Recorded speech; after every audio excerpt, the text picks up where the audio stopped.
पूरे कॉलेज में सिर्फ एक ही नाम था जिससे हर स्टूडेंट डरता था। प्रोफेसर आर्यन सिंह।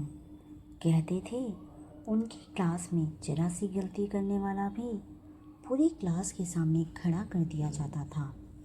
लेकिन मुझे क्या पता था कि एक दिन यही सख्त प्रोफेसर मेरी ज़िंदगी का सबसे बड़ा राज बन जाएगा। उस दिन उन्होंने पूरी क्लास के सामने मेरी तरफ देखकर सिर्फ एक लाइन कही, तुम जैसी लापरवाह लड़की को मेरी क्लास में पढ़ने का कोई हक नहीं है। उनकी बात सुनकर मेरी आंखों में आंसू आ गए, क्योंकि इस बार गलती मेरी थी ही नहीं। मेरा नाम अनन्या था। मैं एक छोटे से गांव से शहर के सबसे बड़े कॉलेज में पढ़ने आई थी। पापा किसान थे और माँ सिलाई करके घर चलाने में उनका हाथ बटाती थी। मेरे लिए इस कॉलेज में एडमिशन सिर्फ एक सपना नहीं, पूरे परिवार की उम्मीद थी।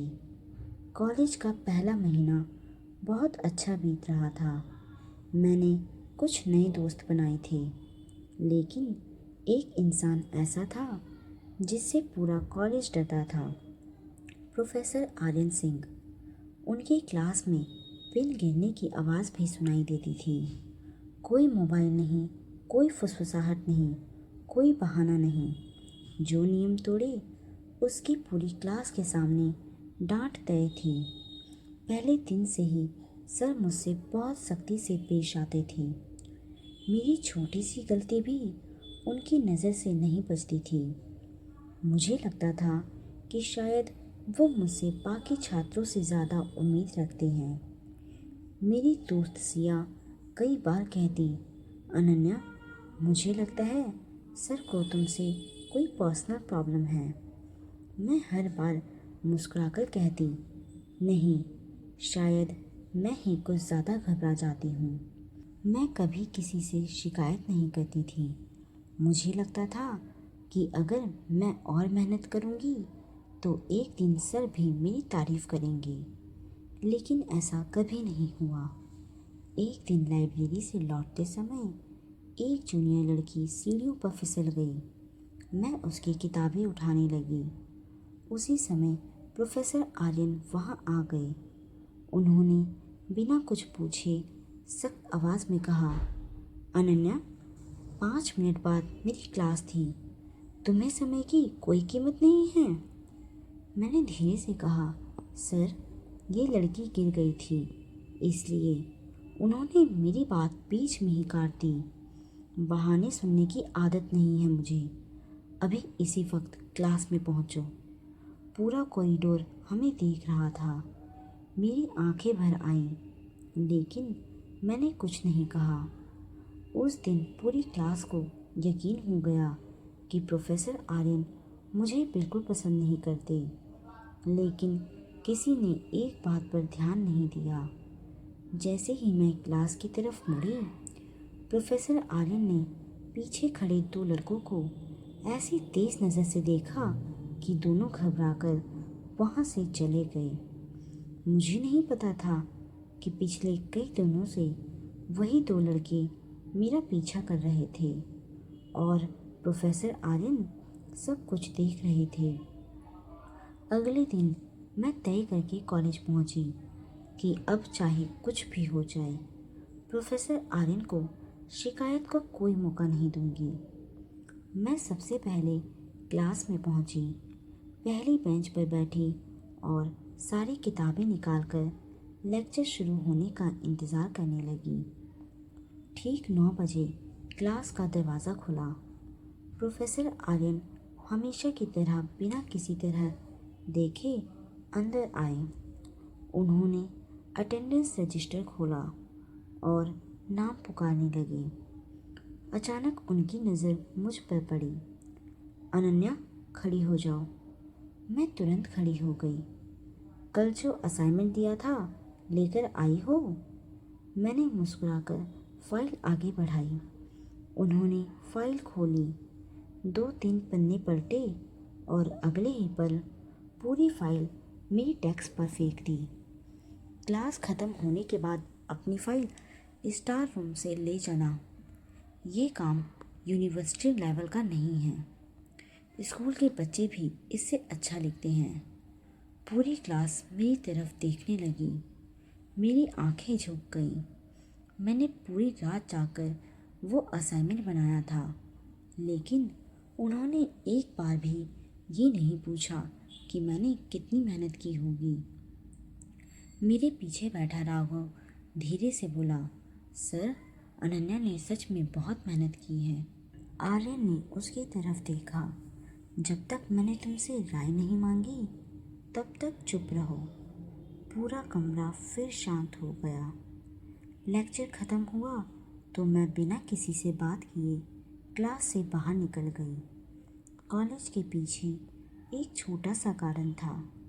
मैं वहीं बैठकर रोने लगी। सिया मेरे पास आई। तू हर बार चुप क्यों रह जाती है? एक बार बोल तो सही कि सर हमेशा तुझे ही टारगेट क्यों करते हैं, तुझे ही क्यों डांटते हैं।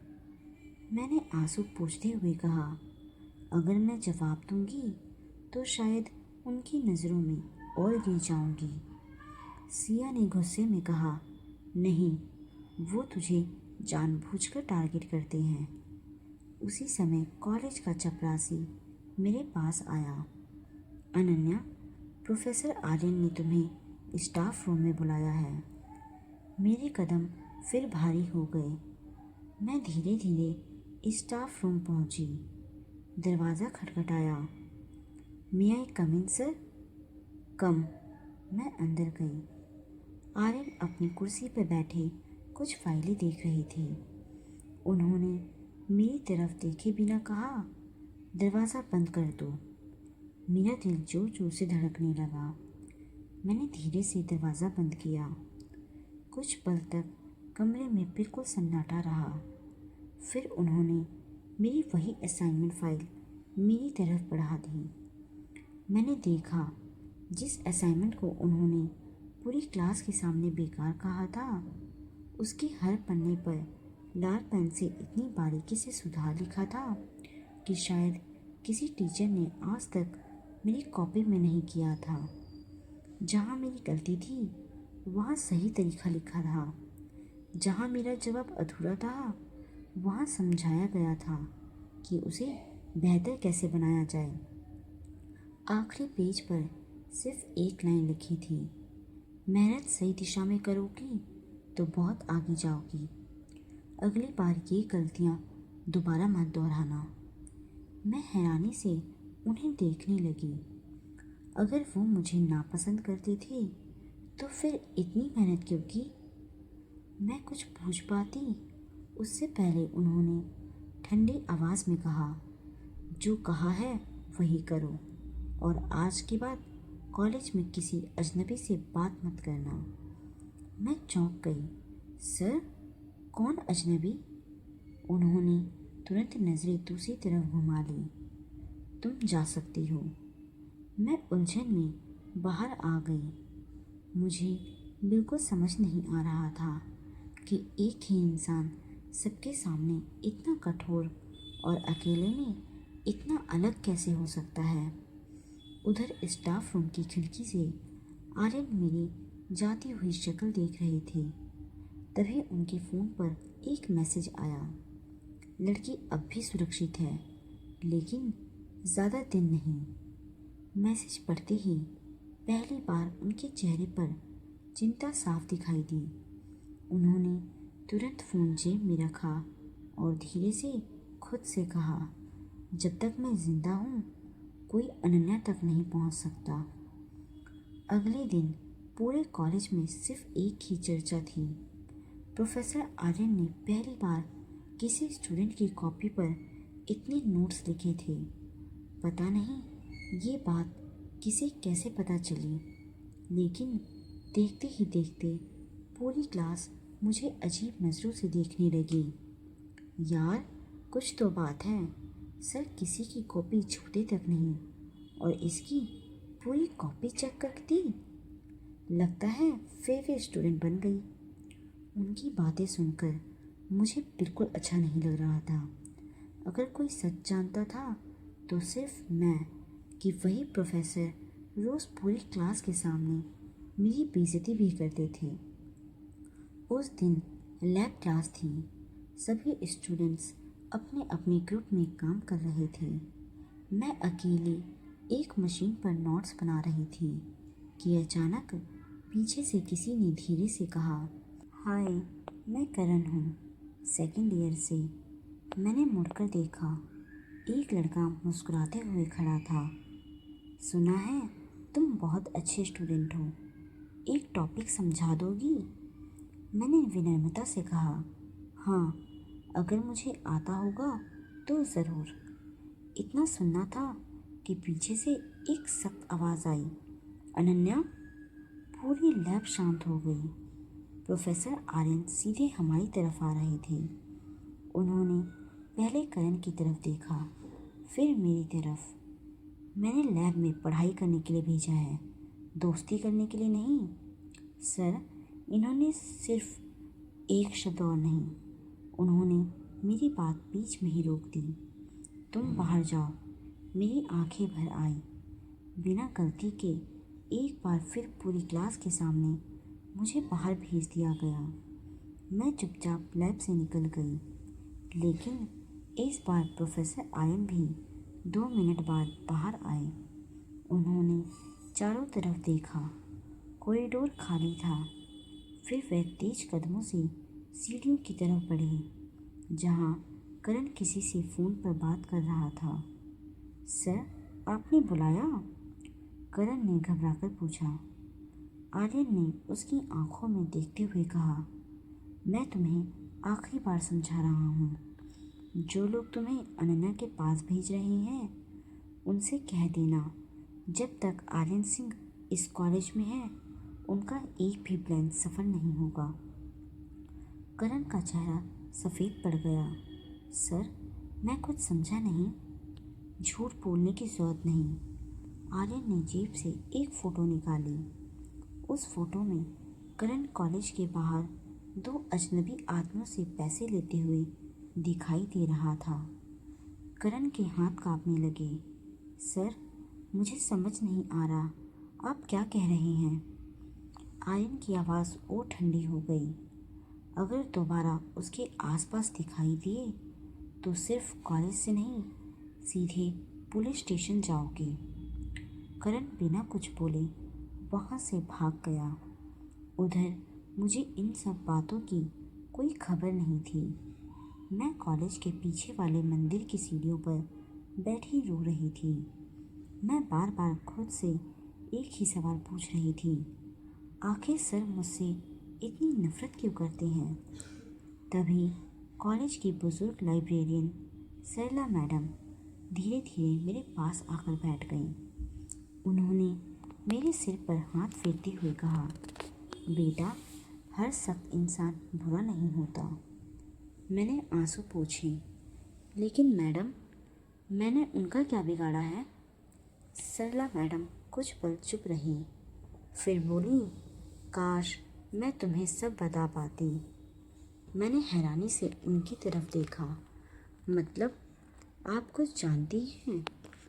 इतने में पीछे से किसी की आवाज़ आई, सरला मैडम। हम दोनों ने मुड़कर देखा। प्रोफेसर आर्यन खड़े थे। उनकी आंखों में पहली बार गुस्से से ज़्यादा डर दिखाई दे रहा था। उन्होंने सिर्फ एक बात कही, कृपया अभी नहीं। सरला मैडम ने गहरी सांस ली और बिना कुछ कहे वहाँ से चली गई। मैं अब और उलझ चुकी थी। ऐसा कौन सा सच था जो पूरा कॉलेज जानता था, सिवाय मेरे? उस रात मैं बिल्कुल सो नहीं पाई। बार बार दिमाग में वही सवाल घूम रहा था, आखिर प्रोफेसर आर्यन मुझसे क्या छिपा रहे हैं, और सरला मैडम ने ऐसा क्या कहना चाहा था कि जिसे सुनने से पहले ही सर ने उन्हें रोक दिया। सुबह मैं रोज से भी पहले कॉलेज पहुंच गई। कॉरिडोर लगभग खाली था। सफाई कर्मचारी अपनी ड्यूटी में लगे थे। मैं लाइब्रेरी की तरफ जा रही थी कि अचानक प्रिंसिपल के कैबिन का दरवाज़ा खुला। अंदर से प्रोफेसर आर्यन बाहर निकले। उनके चेहरे पर हमेशा वाली शक्ति थी, लेकिन आवाज़ पहले से कई धीमी थी। सर, मैं ज़्यादा दिन तक उसे सच से दूर नहीं रख सकता। अंदर से प्रिंसिपल की आवाज़ आई, जब तक सही समय ना आए उसे कुछ मत बताइए। अगर उसे सब याद आ गया तो उसकी जान फिर से खतरे में पड़ जाएगी। मेरे कदम वहीं रुक गए। किसकी जान? क्या वो मेरी बात कर रही थी? मैं और सुन पाती उससे पहले दोनों ने बाहर की तरफ देखा। मैं तुरंत एक खंबे के पीछे छिप गई।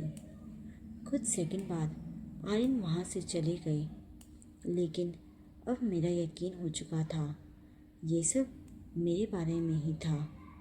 उस दिन लंच ब्रेक में मैं लाइब्रेरी पहुँची। मुझे पढ़ाई पर ध्यान देना था, लेकिन मन कहीं और था। मैं सबसे पीछे वाली शेल्फ से किताबें निकाल रही थी कि अचानक ऊपर रखा एक पुराना डिब्बा नीचे गिर गया। उसमें से कुछ पुराने कागज़ और एक फ़ोटो ज़मीन पर बिखर गए। मैंने झुककर फ़ोटो उठाई। उसमें कॉलेज का वार्षिक समारोह था। कई प्रोफेसर और स्टूडेंट मंच पर खड़े थे। मैं फ़ोटो वापस रखने ही वाली थी कि मेरी नज़र एक लड़की पर पड़ी। वो लड़की बिल्कुल मेरी जैसी दिख रही थी। मैं घबरा गई। वो लड़की बिल्कुल मेरी जैसी दिख रही थी। मैं समझ ही नहीं पा रही थी कि ये सिर्फ संयोग था या इसके पीछे कोई सच छिपा था। लेकिन ये कैसे हो सकता था? मुझे तो याद भी नहीं था कि मैं पहले कभी इस कॉलेज में आई हूँ। फ़ोटो के पीछे सिर्फ एक तारीख लिखी थी। उसे देखते ही मेरे सिर में हल्का दर्द होने लगा। ऐसा लगा जैसे उस तारीख से मेरी कोई भूली हुई याद जुड़ी हो। मेरे हाथ कांपने लगे। तभी पीछे से किसी ने धीरे से कहा, वो फ़ोटो तुम्हें नहीं देखनी चाहिए थी। मैंने मुड़कर देखा। प्रोफेसर आर्यन मेरे पीछे खड़े थे। उन्होंने धीरे से मेरे हाथ से फ़ोटो ले ली। मैंने घबराकर पूछा, सर, मैं इस फ़ोटो में कैसे हूँ? मैं तो पहली बार इस कॉलेज में आई हूँ। कुछ पल तक वो चुप रहे, फिर बोले, हर सवाल का जवाब उसी दिन मिलेगा जिस दिन तुम उसे सुनने के लिए तैयार होगी। मैंने पहली बार हिम्मत करके उनसे पूछा, क्या आप मुझे पहले से जानते हैं? उनकी आंखों में एक पल के लिए दर्द उतर आया, लेकिन अगले ही पल उन्होंने अपने चेहरे पर वही सख्ती लौटा ली। अपने लेक्चर पर ध्यान दो, इतना कहकर वो मुड़ गए। मैंने गुस्से में कहा, हर बार यही कहते हैं आप, आखिर कब तक? आर्यन कुछ सेकंड के लिए रुक गए, लेकिन बिना पीछे देखे बस इतना बोले, जिस दिन तुम्हें सच पता चलेगा उस दिन शायद तुम मुझसे नफरत करना छोड़ दोगी। मैं वहीं खड़ी रह गई। ये पहली बार था जब मुझे लगा कि उनके शब्दों के पीछे कोई गहरा दर्द छिपा है। उसी शाम कॉलेज से निकलते समय मुझे एहसास हुआ कि कोई मेरा पीछा कर रहा है।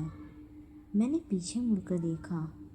एक काले रंग की कार धीरे धीरे मेरी रफ्तार के साथ चल रही थी। मैं तेज चलने लगी, कार भी तेज हो गई। मेरा दिल जोर जोर से धड़कने लगा। तभी अचानक एक बाइक तेजी से मेरी ओर उस कार के बीच आकर रुकी। हेलमेट पहने हुए व्यक्ति ने मेरी तरफ देखे बिना कहा, जल्दी बैठो। मैं डर गई। उसी समय पीछे से प्रोफेसर आर्यन की आवाज़ गूंजी, अनन्या, उसकी बाइक पर मत बैठना। मैंने मुड़कर देखा। आर्यन पूरी रफ्तार से हमारी तरफ दौड़ रहे थे और तभी उस बाइक वाले ने जेब से कुछ निकालकर मेरी तरफ बढ़ाया। वो एक पुरानी मंगलसूत्र की डिब्बी थी। उसने धीमी आवाज़ में कहा, ये तुम्हारी ही चीज़ है, तुम्हें सब याद आ जाएगा। मैं कुछ समझ पाती उससे पहले प्रोफेसर आर्यन दौड़ते हुए हमारे पास पहुंच गए। उन्होंने बिना एक पल गवाए उस बाइक सवार का हाथ पकड़ लिया। मैंने कहा था इससे दूर रहो।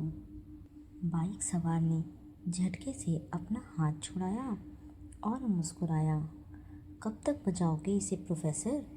सच से भी और हमसे भी। उसकी आवाज़ सुनकर मैं कांप उठी। आर्यन ने मुझे अपनी तरफ किए बिना कहा, अनन्या पीछे हटो। मैं कुछ समझ ही नहीं पा रही थी।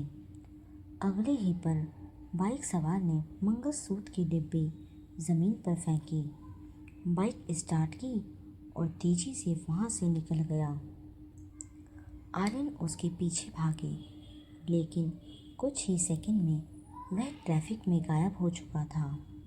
उन्होंने लौटकर ज़मीन से डिब्बी उठाई। मैंने पहली बार उनकी आंखों में गुस्से से ज़्यादा डर देखा। सर, आखिर ये सब क्या हो रहा है? उन्होंने डिब्बी को कसकर अपनी मुट्ठी में दबा लिया। तुम जितना कम जानोगी उतना सुरक्षित रहोगी, लेकिन खतरा अगर मुझे है तो जानने का हक भी मेरा है। उन्होंने मेरी तरफ देखा। कुछ पल के लिए ऐसा लगा जैसे वह कुछ बता देंगी, लेकिन तभी उनका फ़ोन बज उठा।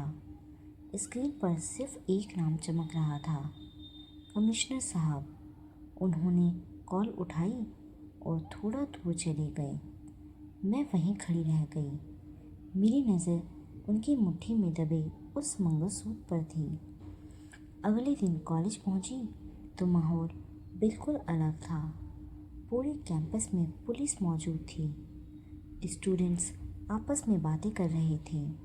सुना है किसी ने कॉलेज में घुसने की कोशिश की थी। किसी प्रोफेसर को धमकी मिली है। शायद किसी स्टूडेंट की सुरक्षा का मामला है। मैंने सिया से पूछा, क्या हुआ? वो बोली, पता नहीं, लेकिन सब लोग कह रहे हैं कि प्रोफेसर आर्यन रात भर पुलिस के साथ थे। मेरा दिल फिर बेचैन हो गया। लेक्चर शुरू हुआ। आज आर्यन पहले से भी ज़्यादा सख्त दिखाई दे रहे थे। उन्होंने पढ़ाना शुरू किया था कि अचानक सीट के नीचे से एक मुड़ा हुआ कागज़ मिला। मैंने धीरे से उसे खोला। उस पर सिर्फ एक लाइन लिखी थी, अगर अपनी ज़िंदगी का सच जानना है तो आज शाम 5 बजे पुराने म्यूज़ियम के पीछे आना, अकेले। मेरे हाथ ठंडे पड़ गए। मैंने घबराकर चारों तरफ देखा। किसी ने मुझे नहीं देखा था, लेकिन प्रोफेसर आर्यन की नज़र सीधे मुझ पर थी। ऐसा लग रहा था जैसे उन्हें पता चल गया हो कि मेरे हाथ में क्या है। लेक्चर ख़त्म होते ही उन्होंने कहा, अनन्या मेरे कैबिन में आओ। मैं चुपचाप उनके पीछे चल दी। कैबिन में पहुंचते ही उन्होंने दरवाज़ा बंद किया। फिर पहली बार बिना गुस्से के बोले, जो कागज़ तुम्हें मिला है उसे फाड़ दो। मैं सन्न रह गई। आपको कैसे पता? उन्होंने कोई जवाब नहीं दिया, बस दोबारा कहा, वहाँ मत जाना। क्यों? क्योंकि वहाँ तुम्हारे सवालों के जवाब नहीं, तुम्हारी मौत इंतज़ार कर रही है। मेरी सांस जैसे रुक गई। मैंने कांपती आवाज़ में पूछा, सर आप आखिर हैं कौन? कमरे में कुछ सेकंड तक खामोशी छाई रही। उन्होंने धीरे से अपनी जेब से वही मंगलसूत्र की डिब्बी निकाली, उसे मेज पर रखा और बोले, इस डिब्बी में तुम्हारे अतीत का सबसे बड़ा सच छिपा है, लेकिन अभी उसे जानना तुम्हारे लिए सुरक्षित नहीं है। मैंने डिब्बे की तरफ देखा, फिर उनकी तरफ। अब मुझे यकीन हो चुका था, मेरी ज़िंदगी का सबसे बड़ा राज प्रोफेसर आर्यन से ही जुड़ा था। मैं कुछ सेकंड तक उस मंगलसूत्र की डिब्बी को देखती रही। मेरे मन में सैकड़ों सवाल उठ रहे थे, लेकिन प्रोफेसर आर्यन ने एक भी सवाल का जवाब नहीं दिया। उन्होंने डिब्बी वापस अपनी जेब में रखी और सख्त आवाज़ में बोले, आज के बाद कॉलेज से सीधे घर जाओगी, बीच में कहीं नहीं रुकना। मैं गुस्से में बोली, सर आप मेरे प्रोफेसर हैं, मेरे घर वाले नहीं। मेरी बात सुनकर पहली बार उनके चेहरे पर हल्की सी उदासी आई, लेकिन अगले ही पल उन्होंने खुद को संभाल लिया। जो कहा है वही करो। मैं बिना कुछ बोले कैबिन से बाहर निकल आई। बाहर सिया मेरा इंतज़ार कर रही थी। उसने पूछा, क्या हुआ, फिर डांट पड़ी? मैंने झूठी मुस्कान के साथ कहा, हाँ अब तो आदत हो गई है।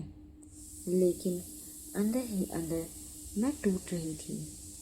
उसी शाम जब मैं घर पहुंची तो देखा कि माँ बहुत घबराई हुई थी। मुझे देखते ही उन्होंने राहत की सांस ली। बेटा, आज फिर कोई आदमी घर के बाहर तुम्हारे बारे में पूछ रहा था। मेरा दिल धड़क उठा। कौन था? माँ ने सिर हिलाया। पहचानती नहीं थी। उसने सिर्फ इतना पूछा कि अनन्या यहीं रहती है ना या नहीं। मैं तुरंत समझ गई कि ये सब उसी रहस्य से जुड़ा है। अगले दिन कॉलेज पहुंची तो कैंपस में वार्षिक सांस्कृतिक समारोह की तैयारी चल रही थी। सभी स्टूडेंट बहुत उत्साहित थे। सिया ने मेरा नाम डांस प्रतियोगिता में लिखवा दिया था।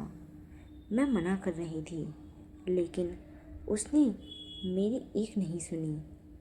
तभी पीछे से प्रोफेसर आर्यन की आवाज़ आई, अनन्या, तुम्हारा नाम इस प्रतियोगिता से अभी हटाया जाएगा। पूरी भीड़ हमारी तरफ देखने लगी। मैं हैरान रह गई। लेकिन सर, मैंने महीनों से तैयारी की है। मैंने जो कहा वही होगा। इस बार मेरे सब्र का बांध टूट गया। आखिर क्यों? हर बार मुझे ही क्यों रोकते हैं? क्या आपको मेरी खुशी से भी परेशानी है? पूरे हॉल में सन्नाटा छा गया। किसी स्टूडेंट ने आज तक प्रोफेसर आर्यन से इस तरह बात करने की हिम्मत नहीं की थी। आर्यन कुछ पल तक चुप रहे। उनकी आंखों में दर्द साफ दिखाई दे रहा था, लेकिन उन्होंने खुद को सख्त बनाए रखा। ये आखिरी बार कह रहा हूँ, प्रतियोगिता में हिस्सा नहीं लोगी। मैं गुस्से में वहाँ से चली गई। शाम को समारोह शुरू हुआ। मैंने तय कर लिया था कि चाहे कुछ भी हो जाए, मैं स्टेज पर ज़रूर जाऊंगी। जैसे ही एंकर ने मेरा नाम पुकारा, मैं बैक स्टेज से बाहर निकलने लगी। तभी अचानक पूरे ऑडिटोरियम की बिजली चली गई। चारों तरफ अंधेरा फैल गया। लोगों ने अफरा तफरी मच गई। उसी अंधेरे में किसी ने मेरा हाथ पकड़कर मुझे जोर से अपनी तरफ खींच लिया। मैं चीखने ही वाली थी कि एक परिचित आवाज़ मेरे कानों में पड़ी, आवाज़ मत करना, तुम्हारी जान खतरे में है। ये प्रोफेसर आर्यन की आवाज़ थी। अगले ही पल ऑडिटोरियम के स्टेज पर बहुत तेज़ धमाका हुआ। जहाँ मुझे एक सेकंड बाद खड़ा होना था, वहीं ऊपर लगा भारी लाइटिंग रिंग टूटकर नीचे गिर चुका था। अगर मैं स्टेज पर पहुंच जाती तो शायद जिंदा नहीं बचती। अगले दिन पुलिस और कॉलेज प्रशासन ने हादसे की जांच शुरू की। शुरुआती रिपोर्ट में तकनीकी खराबी बताई गई, लेकिन प्रोफेसर आर्यन को पूरा यकीन था कि ये कोई दुर्घटना नहीं, बल्कि सोची समझी साजिश थी। मैं सदमे में थी। मेरे हाथ कांप रहे थे। पहली बार मुझे एहसास हुआ कि प्रोफेसर मुझे रोक नहीं रहे थे, वो मुझे बचा रहे थे। तभी अंधेरे का फ़ायदा उठाकर किसी ने भीड़ में से एक लिफाफा मेरी तरफ फेंका। लाइट वापस आते ही मैंने कांपते हाथों से वह लिफाफा खोला। उसके अंदर सिर्फ एक फ़ोटो थी और उस फोटो में मैं लाल जोड़ों में खड़ी थी, जबकि मेरे गले में वही मंगलसूत्र था जो अभी कुछ देर पहले प्रोफेसर आर्यन की जेब से मैंने देखा था। फोटो के पीछे सिर्फ एक लाइन लिखी थी, सच अब ज़्यादा दिन नहीं छिपेगा, क्योंकि ये सिर्फ तुम्हारा प्रोफेसर नहीं। उस फोटो को देखते ही मेरे हाथ कांपने लगे। मैं बार बार फोटो को देख रही थी और फिर प्रोफेसर आर्यन की तरफ। मेरे दिमाग में कुछ भी साफ नहीं था। मैंने कांपती आवाज़ में पूछा, सर, ये फ़ोटो नकली है ना? आर्यन ने फ़ोटो की तरफ देखा, लेकिन कुछ नहीं बोले। उनके चेहरे पर वही खामोशी थी जिसने पिछले कई महीनों से मुझे परेशान कर रखा था। मैं गुस्से में बोली, हर बार आप चुप क्यों हो जाते हैं? आखिर सच क्या है? तभी पुलिस की गाड़ी कॉलेज की गेट पर आकर रुकी। कमिश्नर तेजी से अंदर आए और सीधे आर्यन के पास पहुंचकर बोले, उन्हें खबर मिल गई है, अब अनन्या को यहाँ रखना सुरक्षित नहीं है। मैं हैरान रह गई, किसकी बात हो रही है? लेकिन दोनों ने मेरी बात अनसुनी कर दी। आर्यन ने पहली बार मेरा हाथ पकड़ा और बोले, मेरे साथ चलो। मैं झटके से पीछे हट गई। नहीं, जब तक आप सच नहीं बताएंगे मैं कहीं नहीं जाऊंगी। तभी कॉलेज के बाहर अचानक गोलियों जैसी आवाज़ सुनाई दी। चारों तरफ भगदड़ मच गई। स्टूडेंट्स चीखते हुए इधर उधर भागने लगे। आर्यन बिना एक पल गवाए मेरे सामने आकर खड़े हो गए ताकि मुझे कोई चोट ना लगे। कुछ मिनट बाद पता चला कि गोली नहीं चली थी, बल्कि कार का टायर फटा था। लेकिन उस अफरा तफरी का फ़ायदा उठाकर कोई आदमी कॉलेज के रिकॉर्ड्स रूम में घुस गया था। पुलिस उसके पीछे भागी, मगर वह भाग निकला। अगले दिन प्रिंसिपल ने सभी प्रोफेसर की मीटिंग बुलाई। मैं लाइब्रेरी से लौट रही थी कि अचानक से मीटिंग रूम के बाहर रुक गई। अंदर से किसी की आवाज़ सुनाई आई, अगर अनन्या को अब भी सच नहीं बताया गया तो बहुत देर हो जाएगी। दूसरी आवाज़ आर्यन की थी, मैं उससे वादा कर चुका हूँ, सही समय आने पर सब बता दूँगा, लेकिन वो समय अब आ चुका है। मैं और सुनना नहीं चाहती। तभी पीछे से चपरासी आया और मुझे वहाँ से हटना पड़ा। उस शाम मैं बहुत बेचैन थी। घर पहुंचकर मैंने वह पुरानी फ़ोटो फिर से निकाली। इस बार मैंने उसे ध्यान से देखा। फ़ोटो के एक कोने में आधा दिखाई दे रहा एक बोर्ड था। उस पर लिखा था, शिव शक्ति विवाह भवन। मेरे दिमाग में बिजली सी गूंजी। यही मैरिज हॉल हमारे शहर से लगभग 30 किलोमीटर दूर था। अगले दिन रविवार था। मैंने बिना किसी को बताए वहाँ जाने का फैसला कर लिया। मैं सुबह सुबह बस पकड़कर उस मैरिज हॉल पहुँची। जगह लगभग सुनसान थी। वहाँ एक बूढ़ा चौकीदार बैठा था। मैंने उसे फ़ोटो दिखाई और पूछा, बाबा, क्या आपको इस शादी के बारे में कुछ याद है? बूढ़े ने फ़ोटो हाथ में ली। जैसे ही उसने मेरा चेहरा देखा, उसकी आंखें फैल गई। अरे बिटिया, तुम तो। उसकी आवाज़ कांपने लगी। मैंने घबराकर पूछा, क्या हुआ? आप मुझे जानते हैं? बूढ़ा कुछ पल तक मुझे देखता रहा, फिर बोला, उस रात जो हुआ था उसे मैं आज तक नहीं भूल पाया। मेरा दिल जोर जोर से धड़कने लगा। मैंने जल्दी से पूछा, कौन सी रात? बूढ़े ने कांपते हाथों से फ़ोटो वापस मेरी ओर बढ़ाई और धीरे से कहा, जिस रात तुम्हारी ज़िंदगी हमेशा के लिए बदल गई थी। मेरे पैरों तले ज़मीन खिसक गई। मैं कुछ बोल भी नहीं पाई थी कि पीछे से एक परिचित आवाज़ आई, मैंने तुमसे कहा था अभी यहाँ मत आना। मैंने पलटकर देखा। प्रोफेसर आर्यन मेरे पीछे खड़े थे। उनके चेहरे पर गुस्सा नहीं था, सिर्फ चिंता थी। बूढ़ा चौकीदार उन्हें देखते ही सम्मान से खड़ा हो गया और बोला, बेटा अब इसे सब सच बता दो, ये और कितना अंधेरे में रहेगी।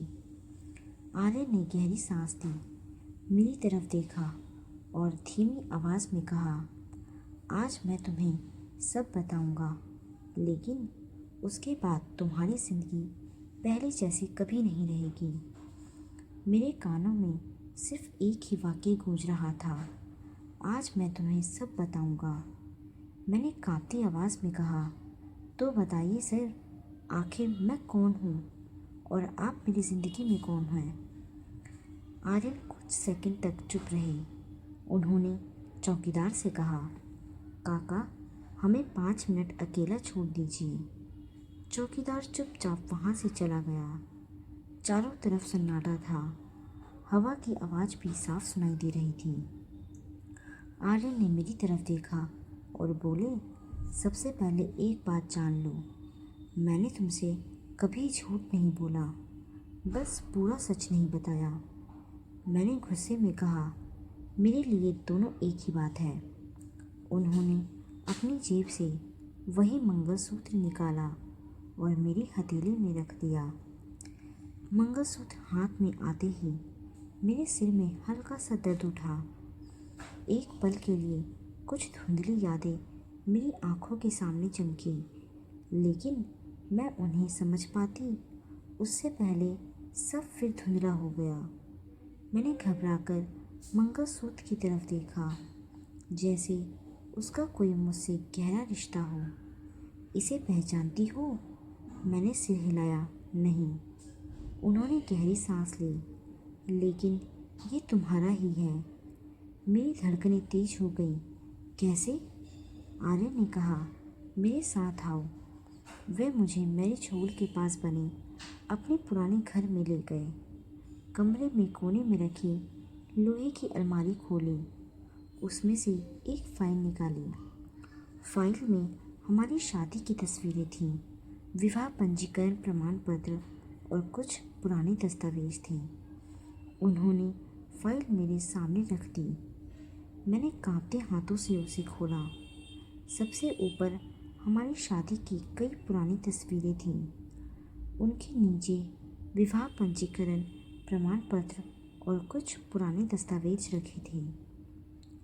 जैसे जैसे मैं उन्हें देखती गई, मेरी सांसें तेज होती चली गई, मेरे हाथ कांपने लगे। मैं बार बार उस कागज़ को देख रही थी। ना, नहीं, ये झूठ है। मेरे मुंह से बस इतना ही निकला। तभी आर्यन ने धीमी आवाज़ में कहा, हाँ अनन्या, मैं सिर्फ तुम्हारा प्रोफेसर नहीं हूँ, मैं तुम्हारा पति हूँ। मेरा पूरा शरीर जैसे सुन पड़ गया हो। मैं 2 कदम पीछे हट गई। नहीं, ऐसा नहीं हो सकता। अगर ये सच होता तो मुझे याद क्यों नहीं? मेरी आवाज़ कांप रही थी। आर्यन की आंखें भी नम हो चुकी थीं, क्योंकि हमारी शादी के कुछ ही घंटों बाद हमारी गाड़ी का एक्सीडेंट हो गया था। तुम्हारी जान तो बच गई, लेकिन तुम्हारी याददाश्त चली गई। मेरी सांसें तेज हो गई। तो मेरे घर वालों ने मुझे क्यों कभी नहीं बताया? आर्यन कुछ कह पाते उससे पहले पीछे से किसी ने ताली बजाई। वाह, आखिर सच सामने आ ही गया। हम दोनों ने पलटकर देखा। सामने विक्रम खड़ा था। उसके साथ 2 आदमी और थे।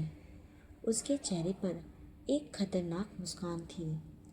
उसने मेरी तरफ देखकर कहा, अब इसे ये भी बता दो कि इसकी याददाश्त सिर्फ हादसे से नहीं गई थी, बल्कि मैंने खुद इसकी ज़िंदगी बर्बाद की थी।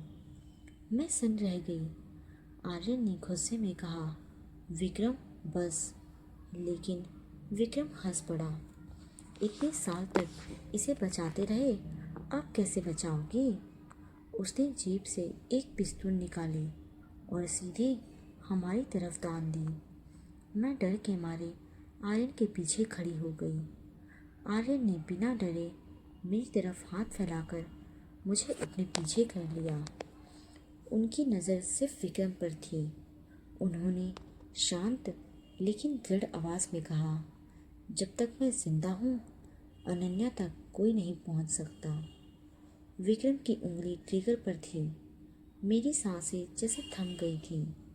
मैंने पहली बार प्रोफेसर आर्यन के चेहरे पर डर देखा था, लेकिन वह डर अपनी जान का नहीं, मेरी जान का था।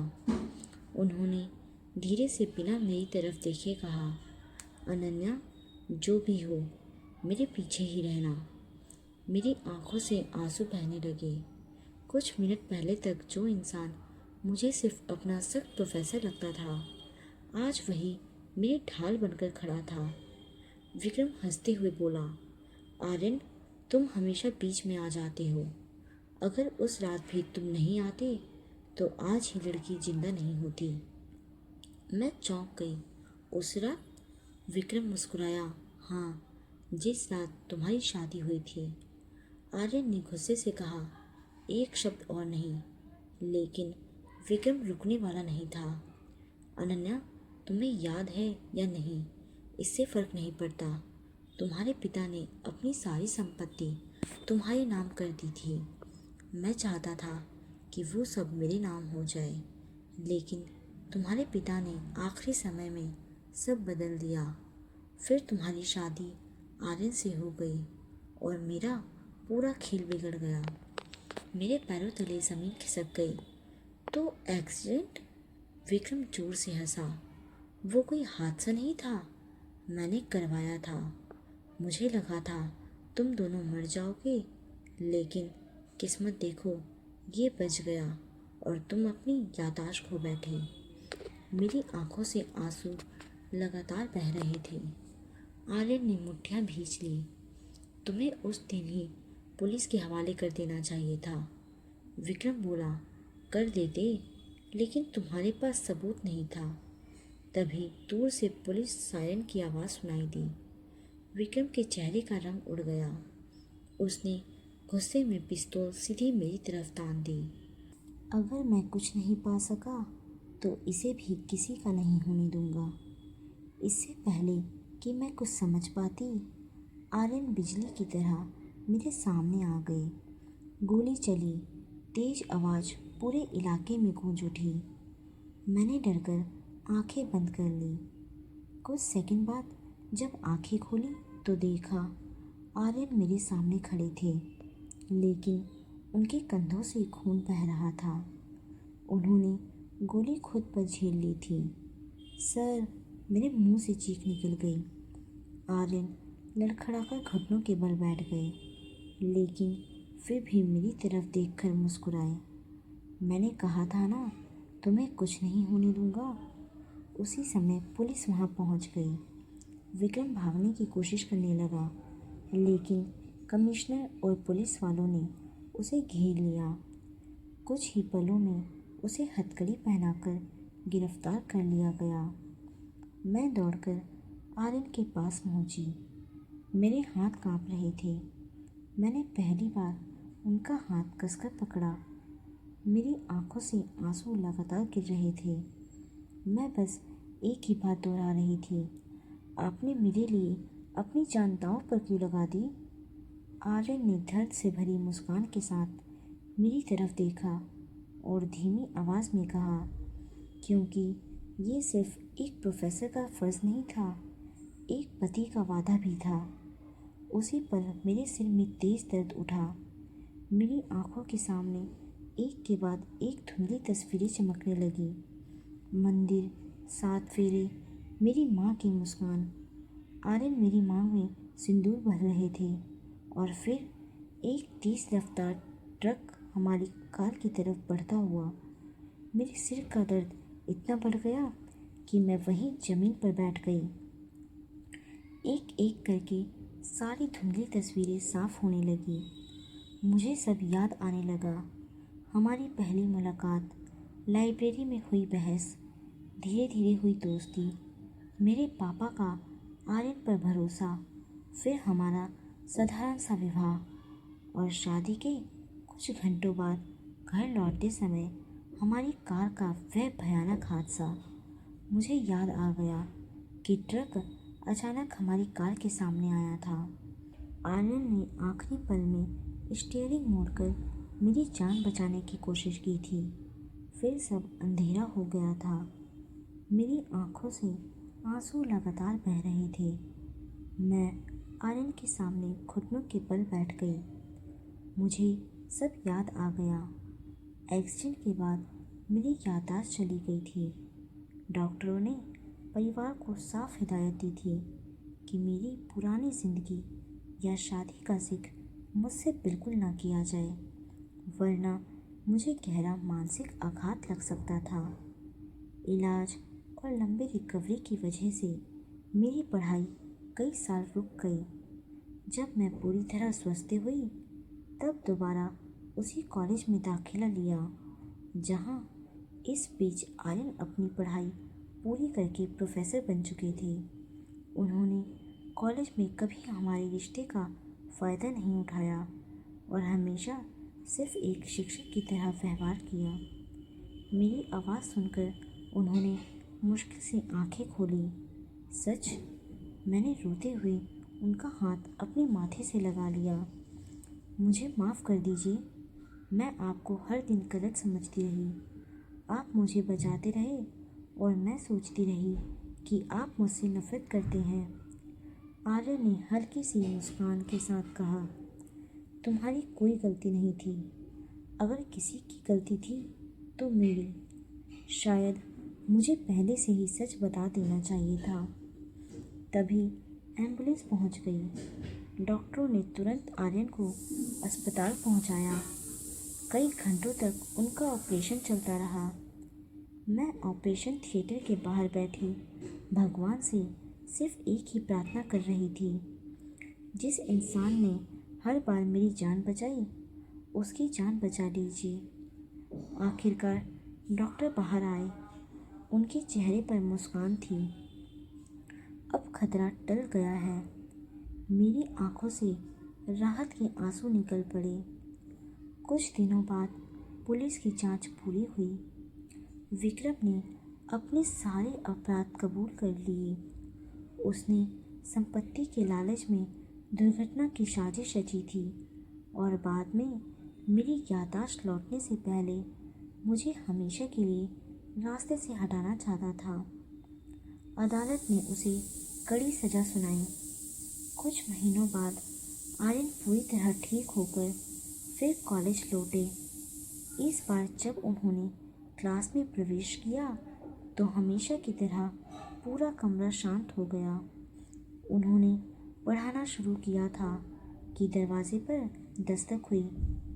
मैं अंदर आई। पूरी क्लास मुझे देखकर मुस्कुरा रही थी। आर्यन ने वही सख्त अंदाज अपनाते हुए पूछा, क्लास शुरू होने के बाद आने का यही समय मिला? पूरी क्लास हंसने लगी। मैं भी मुस्कुराकर बोली, सॉरी सर, अब दोबारा देर नहीं होगी। उन्होंने हल्की मुस्कान छिपाते हुए कहा, बैठ जाइए। कुछ दिनों बाद कॉलेज की सभा में प्रिंसिपल ने प्रोफेसर आर्यन की बहादुरी और ईमानदारी के लिए उन्हें सम्मानित किया। उसी दिन पूरे कॉलेज को समझ आया कि उनकी शक्ति के पीछे घमंड नहीं बल्कि जिम्मेदारी और किसी की सुरक्षा की चिंता छिपी थी। किसी को नहीं पता था कि क्लास के सामने खड़ा वह सख्त प्रोफेसर सिर्फ मेरा शिक्षक नहीं, मेरा जीवन साथी भी था।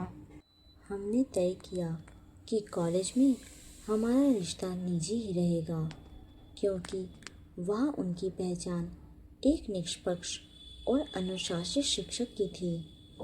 क्लास खत्म होने के बाद मैं उनके कैबिन में गई। उन्होंने मुस्कुराकर पूछा, अब भी मुझसे डर लगता है? मैंने हंसते हुए कहा, थोड़ा सा, क्योंकि आप पहले मेरे प्रोफेसर हैं और बाद में मेरे पति। दोनों हंस पड़े। उस दिन मुझे समझ आया कि कभी कभी किसी इंसान का कठोर व्यवहार नफरत नहीं बल्कि जिम्मेदारी और प्यार का सबसे कठिन रूप होता है। जो लोग हमें हर समय टोकते हैं, जरूरी नहीं कि वह हमारे दुश्मन हों। कई बार वही लोग हमारी सबसे मजबूत ढाल बनकर हमारी ज़िंदगी बचा रहे होते हैं। दोस्तों, इस कहानी से हमें ये सीख मिलती है कि किसी इंसान को उसके व्यवहार से तुरंत जज नहीं करना चाहिए। कई बार जो लोग बाहर से सबसे सख्त दिखाई देते हैं वही हमारे लिए सबसे ज़्यादा परवाह और त्याग करते हैं। भरोसा, धैर्य और सच का साथ कभी नहीं छोड़ना चाहिए, क्योंकि झूठ चाहे कुछ समय के लिए जीत जाए, लेकिन अंत में जीत हमेशा सच्चाई और अच्छे कर्मों की ही होती है। दोस्तों, उम्मीद करती हूँ कि आपको ये कहानी पसंद आई होगी। अगर आपको ये कहानी पसंद आई हो तो प्लीज़ इस वीडियो को लाइक करें और ऐसे ही दिल छू लेने वाली कहानी सुनने के लिए हमारे चैनल को सब्सक्राइब करना ना भूलें। अब हम मिलते हैं ऐसे ही एक नई कहानी के साथ एक नई वीडियो में। जब तक के लिए बाय।